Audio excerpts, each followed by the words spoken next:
Today, I'd like to share some of the science on this: a surgical mask and other face coverings. Protective masks have been used in healthcare for many years.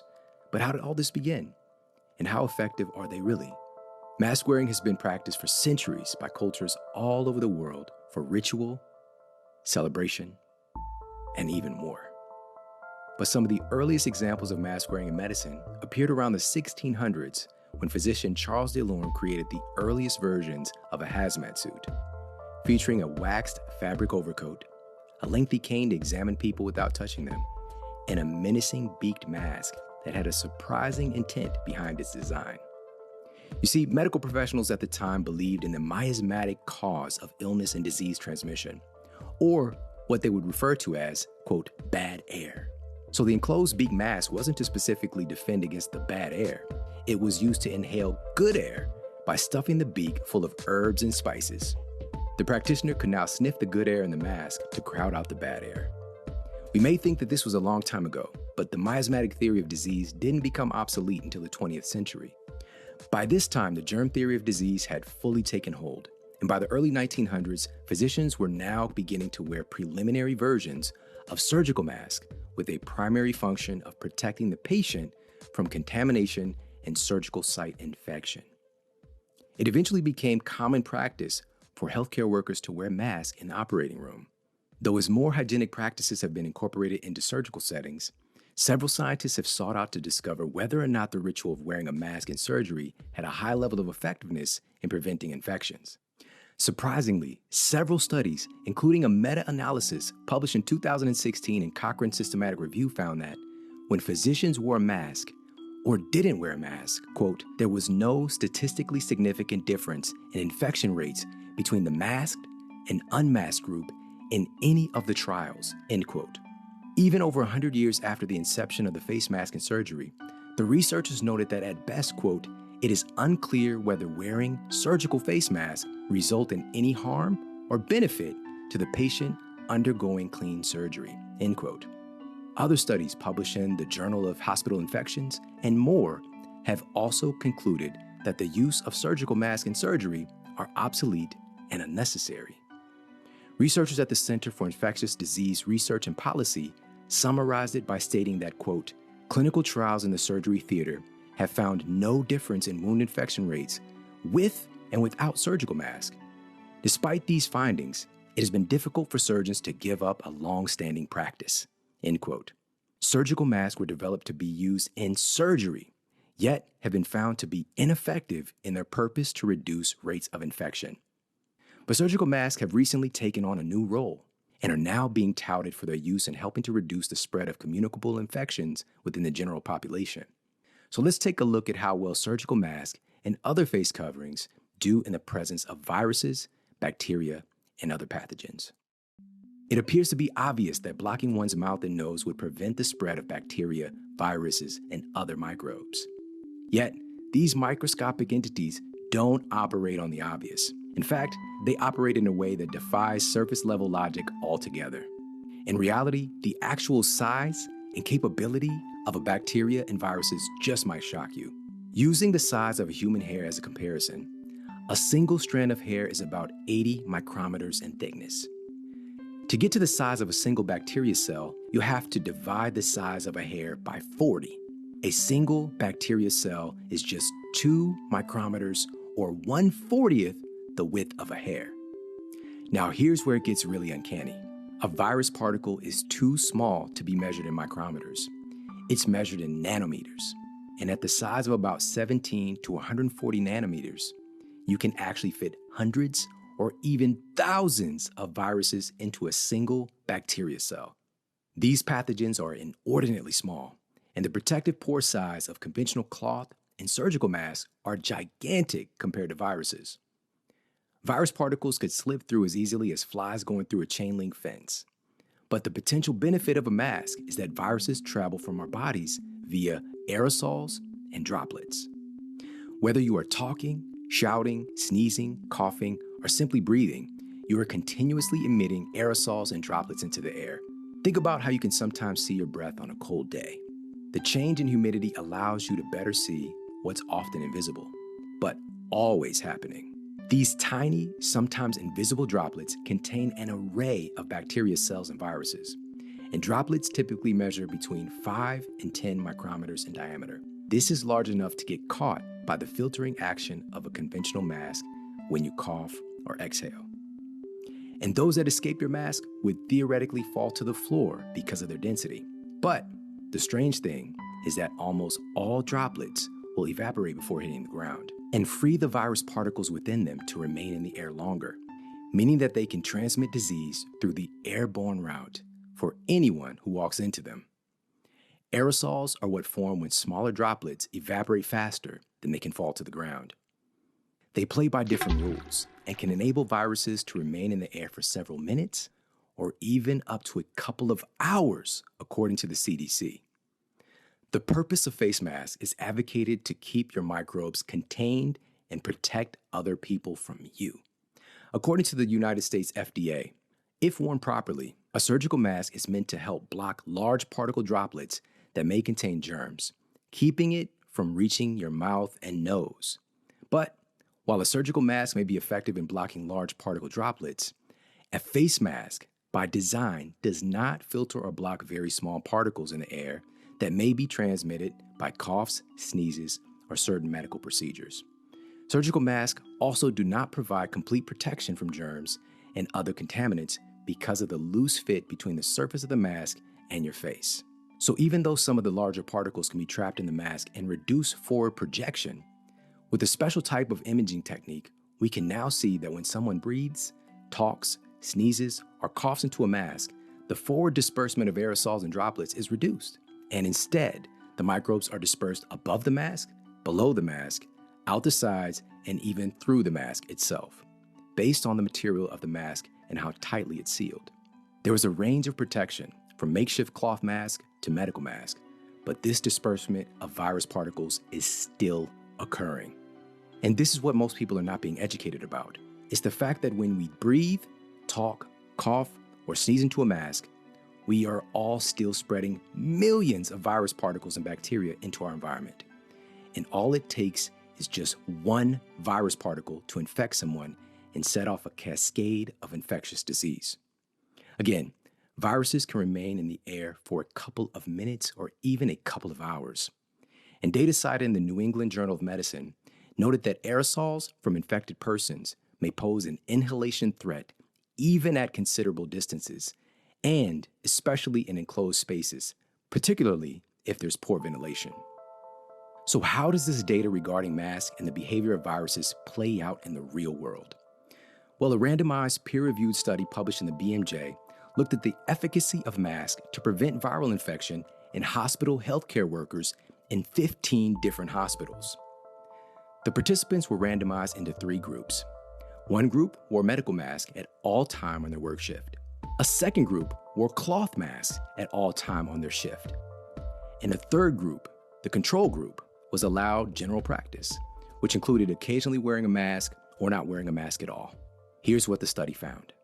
A percentage of healthcare workers in all groups contracted infections, but the participants wearing cloth masks had significantly higher rates of infections than the participants wearing surgical masks. In fact, healthcare workers wearing cloth masks were 13 times more likely to experience viral type infections than those wearing medical masks. Now, here's what's even more shocking about the study. Not only were the rates of infections higher in the cloth mask wearing group than the medical mask group, the rates of infection in the cloth mask group were significantly higher than the people in the control group who were allowed to occasionally wear a mask or not even wear a mask at all. Please listen to that again. This real-world setting, peer-reviewed study found that you are more likely to contract a viral infection by excessively wearing a cloth mask than not strictly wearing a mask or wearing no mask at all. This is not to say that a mask cannot be helpful in acute situations, but being advised to wear a cloth face mask could be outright dangerous. The researchers found that the penetration of cloth masks by particles was almost 97%, and medical masks about 44%. The medical masks didn't do particularly well, but the performance of the cloth masks were absolutely horrendous. The scientists in the study collected enough data to conclude that the wearing of a cloth mask can potentially increase your risk of getting sick. But the question is, why? The researchers stated that, quote, moisture retention and poor filtration may result in increased risk of infection with cloth masks, and that cloth mask should not be recommended, end quote. The data shows that the cloth mask material actually creates a reservoir for pathogen growth, a wet, trapped environment where your own microbes, as well as pathogens from the environment around you, increasingly stick to the mask and colonize. Where in the natural world, your droplets would be diluted into the air, you are, in essence, creating a wet microhabitat on your face that can make it even better at collecting other people's microbes on it. A 2015 study conducted by scientists at Oxford University found that, quote, the accumulation of moisture during prolonged usage may exacerbate this problem by increasing resistance to airflow. Moisture accumulation is also thought to facilitate the movement of contaminants through the material of the mask itself, end quote. Unfortunately, public health officials have repeatedly endorsed cloth masks to the public, and these recommendations have led to an explosion in companies creating and selling cloth face masks. It may have been well-intentioned, but it was not based on valid science. Now, what may be even more unanticipated is that these effects are seen in other types of masks too. In fact, the study from Oxford revealing that moisture accumulation and airflow resistance can facilitate the movement of more microbes through the mask was actually done on surgical masks. And the data shows that the longer these and other types of masks are kept on, the more problems start to arise with their effectiveness. A meta-analysis of 19 randomized controlled trials published in the International Journal of Nursing Studies examined the effectiveness of masks in reducing infections in 8 community settings, 6 healthcare settings, and 5 as source control. The study concluded that, quote, medical masks were not effective and cloth masks were even less effective, end quote. What's even less effective than not effective? That means in the real world, clinical evidence shows that they're worthless and at worst, potentially dangerous. The confusing part for the public is that they see health organizations and news reports that actually recommend cloth masks even above medical masks based off of unrealistic studies where people put on a mask for a minute, cough into a petri dish, and then take the mask off. Then the study's like, see, these masks work great, but that is not how things work in the real world. This should all be a little bit alarming because all most people are hearing is to just wear something. Anything helps. And this idea is based on very rudimentary beliefs about droplets and aerosols. Yes, a mask can reduce the distance of them projecting forward, but they're not suddenly disappearing into a black hole when you cough or breathe into a mask. They are spraying above the mask, below the mask, out of the sides, and even through the mask as well. They're spreading all over your clothes, your face, your hair, and the environment around you. And to top it off, the moisture trap created by encasing your mouth and nose within the mask creates a reservoir for pathogen growth that encourages the movement of microbes through the mask itself. Unfortunately, the push to get new data out to affirm the efficacy of these masks are extremely speculative and engendering a false sense of security in the mask's abilities. One of the most recent studies boasted the headline that surgical masks can reduce the spread of COVID-19 by up to 75%. But if you actually examine the data, you'd find that the courageous study participants tasked with simulating real-life situations were hamsters. Hamsters were injected with COVID-19 and placed into cages in plastic boxes next to another cage of uninfected hamsters. The cages were separated by a hole because, they're simulating human situations, right? In some parts of the study, they put a surgical mask between the hole. Other times, they didn't. These were the conditions in which they came up with the 75% effectiveness figure. The lead researcher in the study said, quote, in our hamster experiment, it shows very clearly that if infected hamsters or humans, especially asymptomatic or symptomatic ones, put on a mask, they actually protect other people. How in the hamster can they say this study shows anything, quote, very clearly? The most troubling part is that countless people, including health professionals, have referenced this study to claim the efficacy of masks to prevent viral infections, while studies conducted in real-world settings prove otherwise. I should not have to say this, but this study wasn't done in real-world conditions. And I should not have to say that we are, in fact, not hamsters isolated in cages with the hole separating us from each other. But at a time when so many people like to latch on to minutia and totally miss the bigger picture and the science, I have to say it blatantly. Another recent study conducted by researchers at Texas A&M declared that face masks prevented more than 66,000 infections in New York City in less than a month. The lead researcher stated that, quote, by analyzing the pandemic trends without face covering, using the statistical method, and by projecting the trend, we calculated that over 66,000 infections were prevented by using a face mask in a little over 1 month in New York City, end quote. Yet again, if you read into the study, it's a study affirming how droplets and aerosols travel, which we already know, and not a study on mask effectiveness. The claims that the mask prevented 66,000 infections are based on hasty assumptions of universal consistency in mask quality, mask fit, duration of time worn, assumptions that the wearers aren't touching their face, that their aerosols and droplets aren't being deflected and sprayed all over their face, hair, clothes, and creating clouds of droplets from above, below, and through the sides of the mask. And it's also assuming that the masks are effective in the first place, which the vast majority of real-world clinical trials we've covered already show that they're not. Their gross estimates also fail to differentiate the effects that shelter-in-place and social distancing mandates had versus wearing a mask in public. In fact, the infection rates were already trending down when the stay-at-home mandates were in place. And this study suddenly gives unsubstantiated credit to face masks. The assumption of universal conditions is not how science works, and it's not how viruses work in the real world.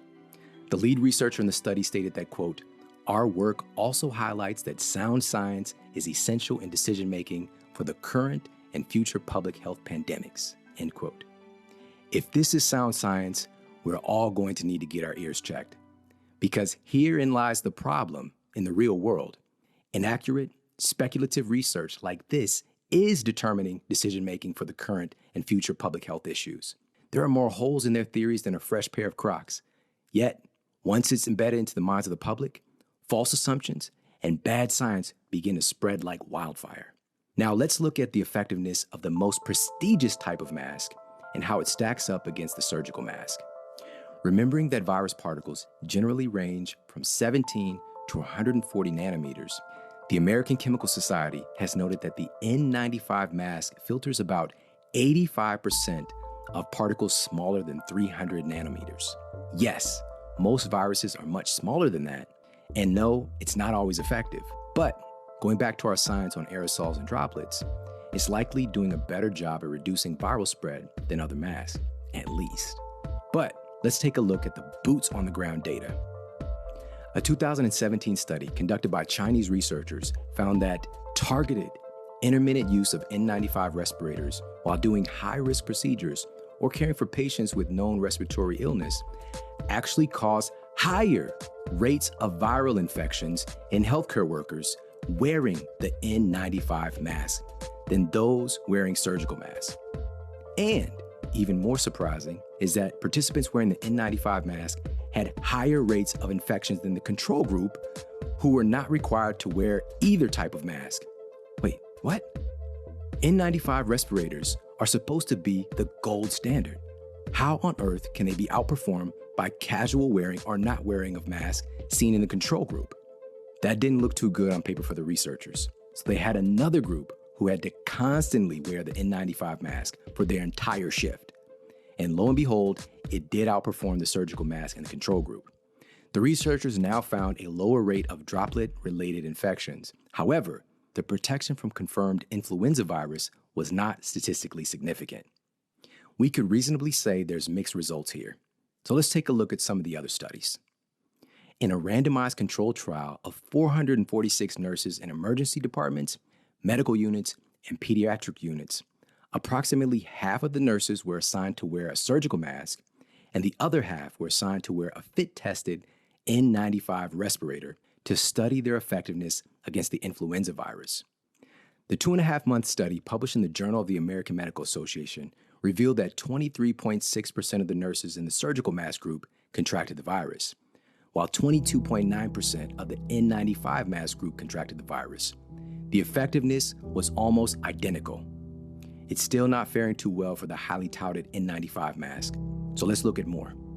In a meta-analysis published in the Canadian Medical Association Journal that included 6 clinical studies and 23 surrogate exposure studies, the scientists found no significant difference between the N95 respirators and surgical masks in associated risk of laboratory-confirmed respiratory infection or influenza-like illness. These are real-world examples of how effective these masks actually are. Not speculating, not making gross assumptions. This is how things work in reality. Even the very best mask doesn't consistently outperform the most useless mask because the entire premise of a mask is ignoring the nature of how pathogens actually spread throughout the environment. If this isn't alarming enough, there's another major issue that you need to know about. In the study that actually found some benefit in the N95 mask versus surgical mask, the healthcare workers were not allowed to take them off for their entire shift. But the data shows that, as with cloth masks, the longer they're kept on, the more problems start to arise. A peer-reviewed study published in 2004 fitted patients with N95 masks and monitored the physiological impact the mask had on their bodies. 70% of the patients showed a significant reduction in partial pressure of oxygen. Partial pressure of oxygen reflects how well oxygen is able to move from the lungs to the blood, and it is usually altered by severe illness. But in this case, it's being reduced by suffocating one's face with a mask. It's dangerous and a major component of hypoxemic respiratory failure, and we can no longer overlook that this is happening. Being that the N95 mask comes with substantial risk, researchers decided to look at the respiratory consequences of the N95 mask on pregnant expecting mothers. The controlled clinical study, published in the journal Antimicrobial Resistance and Infection Control, recruited pregnant healthcare workers to wear N95 masks while doing just low-intensity activity, and the results were shocking. Wearing the N95 mask reduced their normal value of air displaced by inhalation and exhalation by 23%. The volume of gas inhaled or exhaled, specifically from their lungs each minute, was reduced by 25.8%.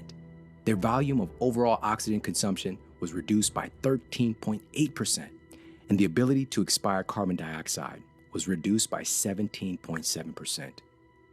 You may think that these effects were due to wearing the mask for an extended amount of time, but they were engaged in low-intensity activity for just 15 minutes. The only reason this was discovered is because someone saw pregnant mothers covering their breathing pathways with a mask and asked whether this practice could be dangerous for the mother and the baby. But the truth is, this danger is occurring for all of us when we cover our breathing pathways. But someone had to have the courage to ask the question. Unfortunately, there are websites that claim to, quote, debunk that wearing a mask could cause oxygen deficiency. Even sites run by major health organizations. But their fact-checking seems to be scarce and even negligent in actually reviewing the facts. The data has been out there all along, right at our fingertips if we care to look at it, if our public health officials care to look at it, if our politicians care to look at it.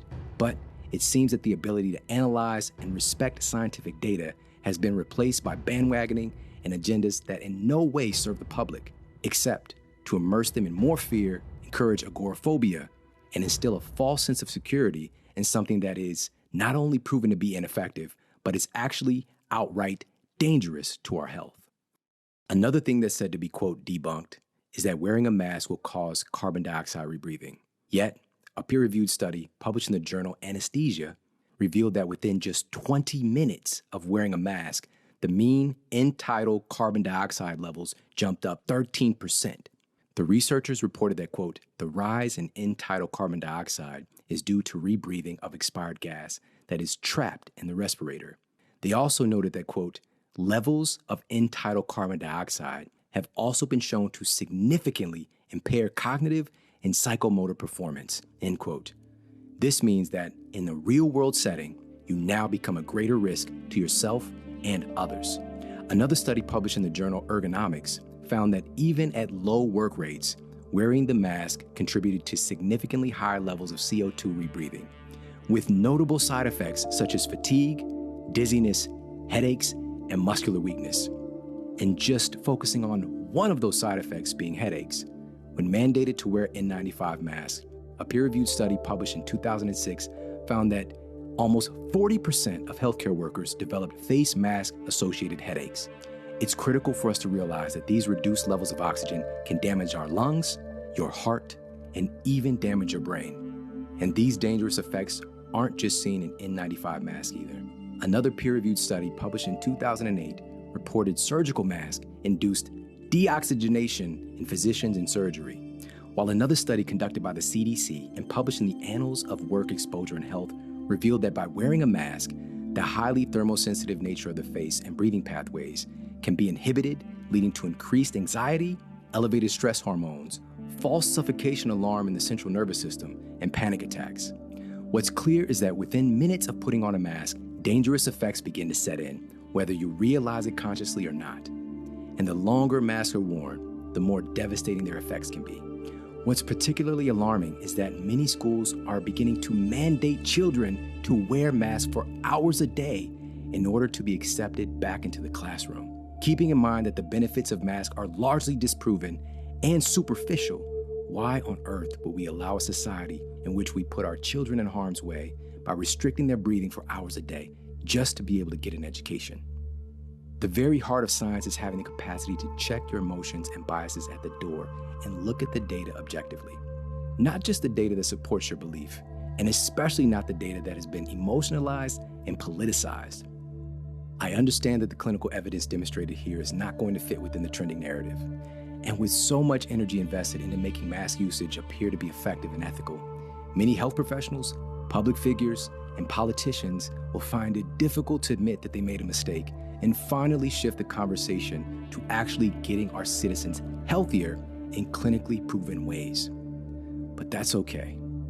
It doesn't make the science any less real. And that's the thing about science. It doesn't care what you believe. Unfortunately, you can't believe your way into making masks more effective than they are. And you can't believe your way into masks not being utterly destructive to the health of ourselves and our children. And this isn't just a physical health issue. This is a mental health issue as well. What does seeing someone in a mask represent in our minds? A new study published in the Journal of Neuroscience affirmed how the brain immediately seeks out facial data to determine how trustworthy someone is and, accordingly, how safe or threatened you should feel. The researchers noted that our brains are specialized for recognizing faces. We identify each other by our faces and make instantaneous judgments about people. A person's face provides a wealth of information. Within seconds of seeing a face, we immediately know much about a person, including their gender, age, ethnicity, level of physical abilities, cues of sickness and disease, emotional state, and more. This data enables us to make informed decisions on how we should interact or not interact with a person. So why are masks so concerning for our mental health? It's because suddenly this innate human instinct to assess someone's face is shut off. In psychology, it has to do with the fear of the unknown. For most of us, seeing someone in a mask is associated with danger. We're talking about hundreds of thousands of years of evolution being suppressed. To our brains, if someone is approaching you and you cannot see their face, they pose an immediate threat. You can consciously try to tell yourself they're not a threat, but we can't take evolution and easily turn it off. Not being able to recognize who's behind the mask and what their intentions are is an automatic trigger for our sympathetic fight or flight nervous system.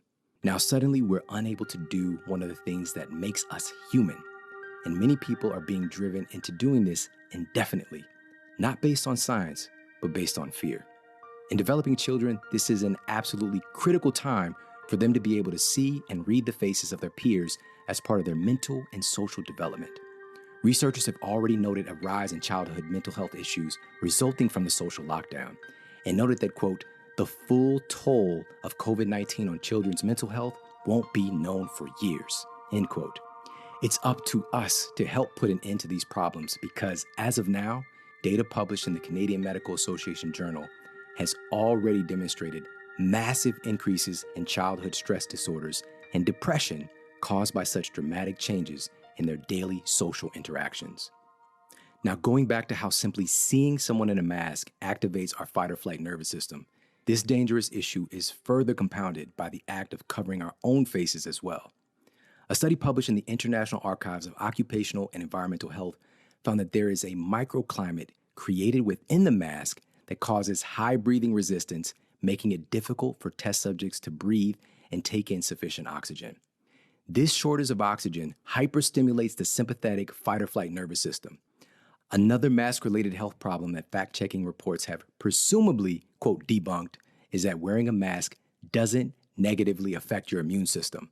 But, yet again, these reports fail to look at the facts regarding very basic human physiology. Scientists at the University of Edinburgh found that immune cells become overactive when oxygen levels are deranged, and they respond excessively to infection in a harmful way. A study published in the Journal of Evolutionary Biology found that hyperactivity of the fight-or-flight nervous system does increase immune gene expression, but it does not increase in a way that helps to fight infection. The scientists noted that abnormal stress, like what's caused by self-suffocation from a mask, is not an adaptive immune response. A short burst of inhibited breathing will have a nominal impact on your immune system, but the longer a mask is obstructing your breathing, the more abnormal levels of stress hormones are produced, and the more this activity becomes immunosuppressive, according to a study published in Integrative and Comparative Biology. At this point, you're probably wondering, how do ideas like mandated mask wearing catch on, even though they're inordinately false and even damaging to the public's health? Well, part of it is the status quo, the idea that, quote, this is what we've always done. As we discussed earlier, face masks have been used in medicine for several decades, even though they've been repeatedly proven to be ineffective. It's become integrated into the culture. As we shared at the beginning of this video, researchers at the Center for Infectious Disease Research and Policy summarize it by stating that, quote, clinical trials in the surgery theater have found no difference in infection rates with and without surgical masks. Despite these findings, it has been difficult for surgeons to give up the long-standing practice. If the trusted authorities believe in a thing that's untrue, the public has almost no chance to believe otherwise. Some people think, of course masks work. Why do you think doctors wear them? When in reality, it's based on ritual and not on science. Another reason false ideas catch on is that rituals tend to create cognitive biases. A cognitive bias is a systematic tendency that leads our thinking away from rational judgment, even when presented with proof that what we believe to be true is not actually true. We become so ingrained in our belief that anything that doesn't fit our model of perception is often belittled, fought against, or ignored altogether. Our minds tend to work like a puzzle.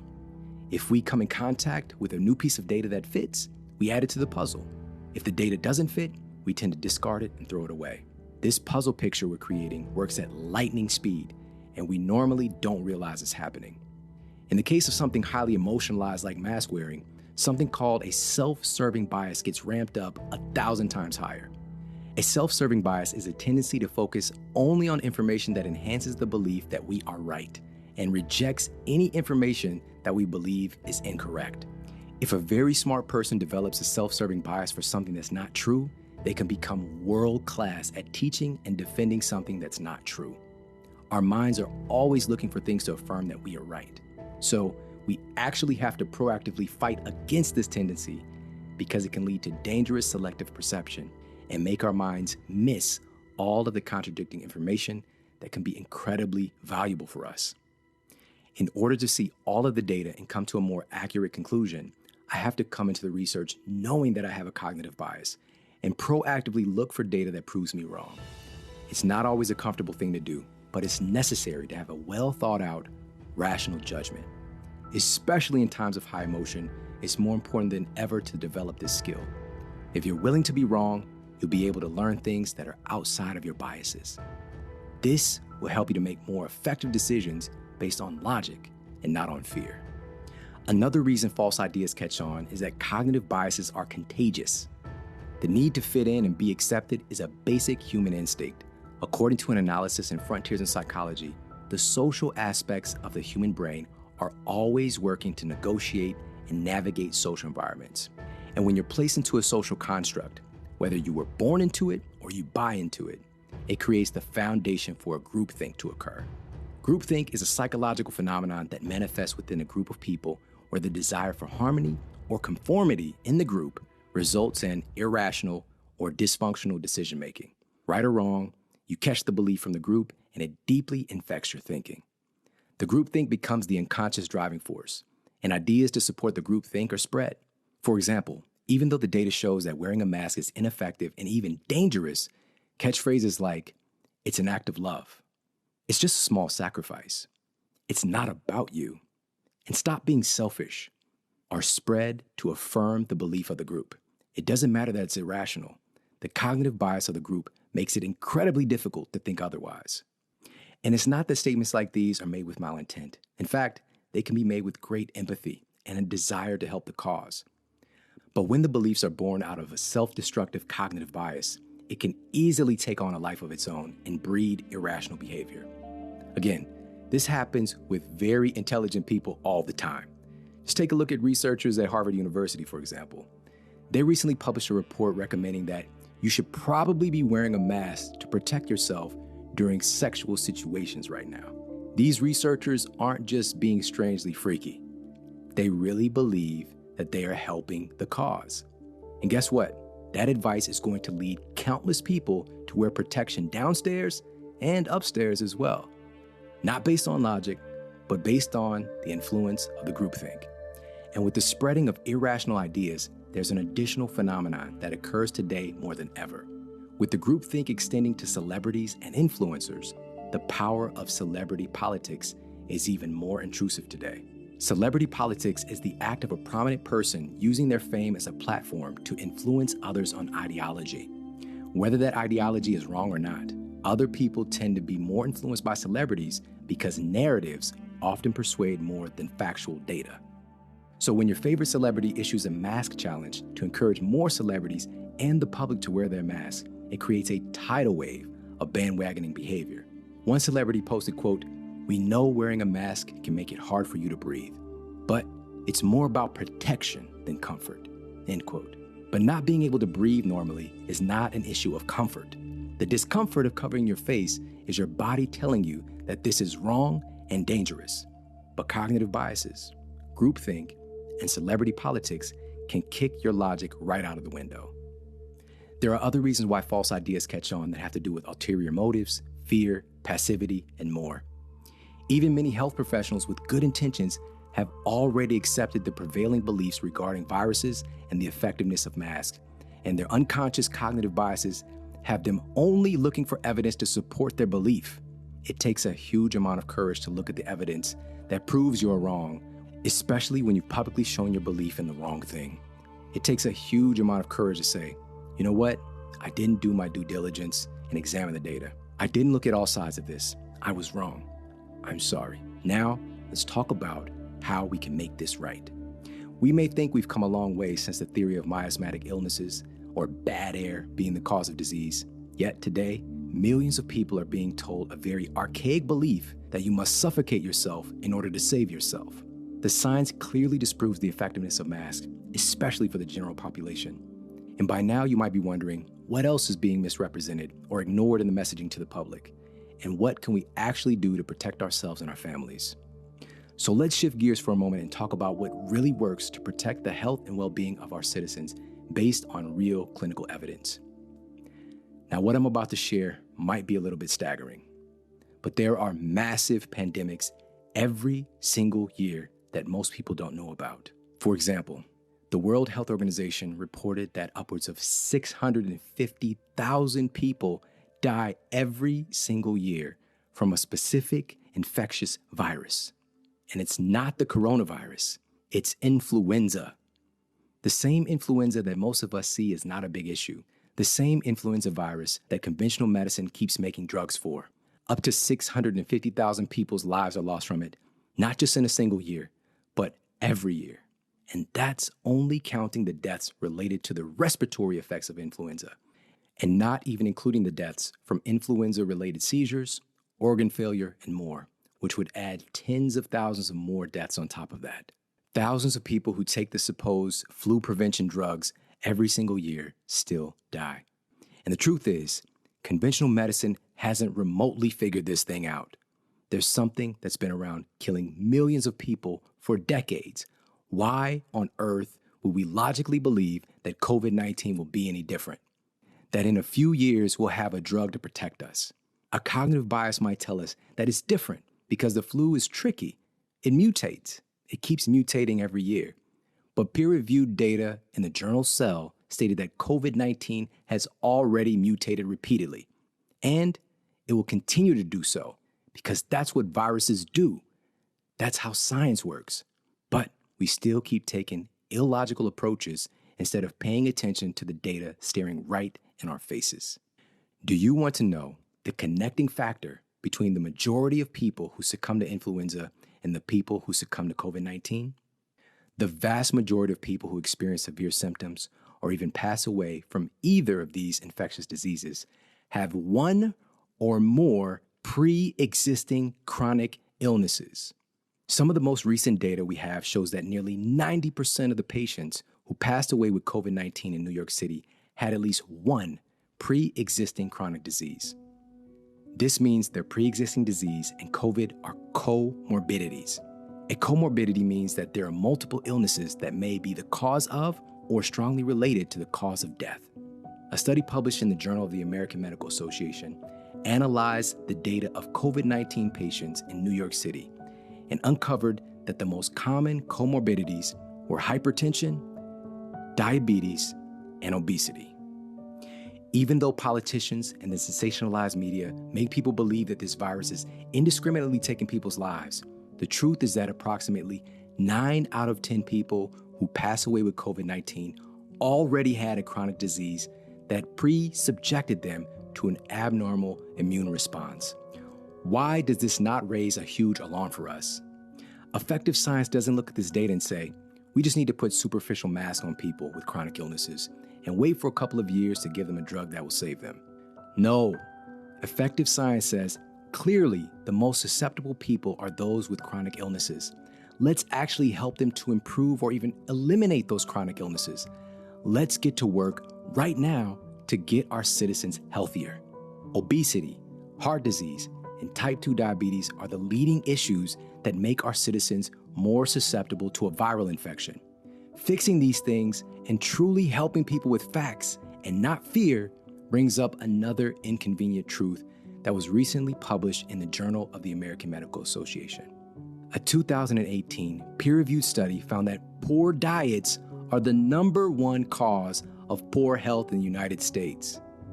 Most of our country's chronic diseases are preventable and even reversible. The data shows that our food is the biggest issue, and this is something that we can fix. Do you really want to know why America was hit so hard by COVID-19? America is arguably the sickest and most vulnerable industrialized nation in the world. According to a recent CIA report, America has the highest rate of obesity of any nation with more than 40 million people. Right now, the United States has almost 200 million people who are either overweight or obese. And we have almost 125 million people who have lifestyle-related diabetes or prediabetes. We can't keep pretending this underlying problem doesn't exist. And we can't keep on pretending that this is something we can't fix. Instead of addressing what's truly our greatest health epidemic, the thing that takes millions of lives prematurely every year, and the thing that makes our citizens more susceptible to all of the infectious diseases that go around and will continue to go around, instead of finally addressing these issues with intelligence, people deflect and use other cognitive biases. Well, we can't just get people healthier overnight, and we definitely can't improve their immune system overnight. Yet again, the data shows that this belief is unequivocally untrue. You absolutely can improve someone's immune function that quickly, and you can absolutely demolish their immune function just as fast. If we look at the immune response of the millions of people who contracted COVID-19 and had mild symptoms or no symptoms at all, it wasn't a mask or magic drug that did the job. It was their immune system. It simply did the job that it's evolved to do. Our immune system has an array of very dynamic, highly intelligent weapons at its disposal, including cytotoxic T cells, interferons, B cells, and more. But what's of special significance against the coronavirus are our NK cells, also known as our natural killer cells. Our natural killer cells are so effective at killing coronavirus-infected cells that many pharmaceutical companies are scrambling to create vaccines that specifically manipulate your NK cells as a cure for COVID-19. In fact, the FDA has already cleared an experimental drug for natural killer cell-based COVID-19 therapy. But as usual, our conventional system that allows millions of people to die from preventable illnesses every year is looking at things through the lens of disease and pharmacology and not through the lens of what actually makes people healthy. We can improve the performance and production of natural killer cells in people who are susceptible starting now. We don't have to wait. However, the conflict of interest is that it's generally free and accessible for everyone to do. A study conducted at Appalachian State University found that simply going for a short walk boosts immune parameters, most notably for your natural killer cell blood counts. And data published in the journal Psychoneuroendocrinology found that sleep deprivation directly reduces the production and performance of your natural killer cells. Getting good sleep is more important than ever right now, but how many times have you seen anyone on major media tell you that? Yet another study, this one published in the peer-reviewed journal Stress and Health, found a significant correlation between the capacity of individuals to cope with daily life stress and their NK cell activity. Folks who don't cope well with stress have significantly lower natural killer cell activity. How has most people's stress management been through this experience? You already know the answer to that. And of course it's been terrible. All we've been fed when we look at major media and social media are reports reaffirming that there's nothing you can do about this, but suffocate yourself with a mask and hide out in your home. The truth is, you need to look at the basic laws of physiology more than ever right now. Your immune system needs oxygen to thrive. Yet for those who even have the courage to go outside in the open air, they're wrapping their faces in material that obstruct their breathing. Not because of science and logic, but because of fear. A study published in the BMJ demonstrated that the fear of COVID-19 transmission in an open air environment is illogical. You are almost 19 times less likely to contract the virus outside than by staying indoors. Scientists at the International Laboratory for Air Quality and Health at Queensland University of Technology stated that, quote, outdoors is safe, and there is certainly no cloud of virus-laden droplets hanging around. Firstly, any infectious droplets exhaled outside would be quickly diluted in outdoor air, so their concentrations would quickly become insignificant. In addition, the stability of the virus outside is significantly shorter than inside, so going outside is not a problem. It's safe to go for a walk and jog and not worry about the virus in the air, end quote. Going outside in the fresh air with a mask on is like, well, going outside in the fresh air with a mask on. It's not one of the shining moments of human advancement, but we can smarten up right now and stop acting like aliens on our own planet. Your immune system also needs the right nutrition to thrive. Your immune system, the thing that actually kills coronavirus, influenza, and every other pathogen that you come in contact with, guess what it's made of? It's made of the food that you eat. Every cell in your body, including your immune cells, are literally made from the food that you eat and the water that you drink. Yet you'd be hard-pressed to find an immunologist who's well-educated on nutrition, even though food is literally what makes your immune system. But that goes for every other field in conventional medicine. Being that your heart is made out of the food that you eat, you think that cardiologists receive a sufficient education in nutrition, but they hardly receive any at all. Can you start to see what's wrong with this picture and why heart disease is the #1 killer in this country every single year? Right now, make sure to eat plenty of real food and make sure to get in an array of micronutrients and omega-3 fatty acids. A study published in the Journal of Leukocyte Biology found omega-3s appear to enhance the function of humoral immune cells that are responsible for your body remembering a virus and building up a long-term resistance to it. Your immune system also needs sleep to thrive. During sleep, your immune system works to replenish immune cells and repair your immune-related organs. Research conducted by scientists at the Mayo Clinic found that people who don't get quality sleep or get enough sleep are far more likely to get sick after being exposed to a virus. Even though the vast majority of people who experience severe symptoms or even lost their life with COVID-19 infections had one or more pre-existing chronic diseases, another common deflection point is that perfectly healthy people die from it too. Unfortunately, this is true. but we look at it in a way that disempowers us. First, it causes us to justify the deaths of the other 90% of people who weren't, quote, perfectly healthy. It's like 18 people with chronic diseases are drowning, and 2 people without chronic diseases drown along with them. When their lives are lost, we say, 2 of those people were perfectly healthy. But in reality, all 20 could have been saved if we were doing the right thing to help them. Second, it doesn't matter how healthy someone appears to be. If you're sleep deprived, nutrient deficient, or excessively stressed, any of these things can increase your incidence of infection, increase the duration of illness, and increase the severity of an illness as well.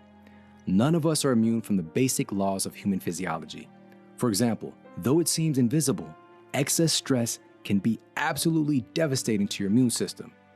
Data reported in the Journal of the American Medical Association Internal Medicine reported that upwards of 80% of physician visits are for stress-related illnesses. While in another study published by the American Academy of Sleep Medicine, researchers affirmed that just one night of sleep deprivation can derange the immune system and increase your likelihood of infection. We have basic human needs that must be met, and this is our opportunity to help our communities to get educated to effectively meet them. What if every message to wear a mask was replaced with, or even coupled with, advice from health officials to help to reduce stress? Why stress management is essential in reducing your risk of infection, and provide some clinically proven stress management practices for everyone. What if every message to wear a mask was coupled with advice from health officials to make sure you're getting enough sleep right now? Why sleep is essential in reducing your risk of serious infection, and provide some simple, actionable steps that people can use to make it happen. With the motivation people have had to stay safe, we could have revolutionized our society by now. But that's not what we did. And that's why it's up to us to make this message go viral. When we hear a story like the origins of the beaked medical mask, we tend to think that it was so primitive and that we all have it figured out now. But every single day, we have new discoveries in science that have overturned long-held beliefs that were simply not true, unsubstantiated, and even outright dangerous. Arthur Schopenhauer stated that all truth passes through 3 stages. First, it's ridiculed. Second, it's violently opposed. Third, it is accepted as being self-evident. We need to transition through these phases quickly right now because millions of lives depend on it. Our children's lives depend on it, and our future depends on it. The next infectious disease is right around the corner, and the next one after that. Despite rapid advancements in medical science, our immune system is still the main weapon against infections. And if we don't fix the culture that's damaging our immune system, we'll continue to lose lives unnecessarily.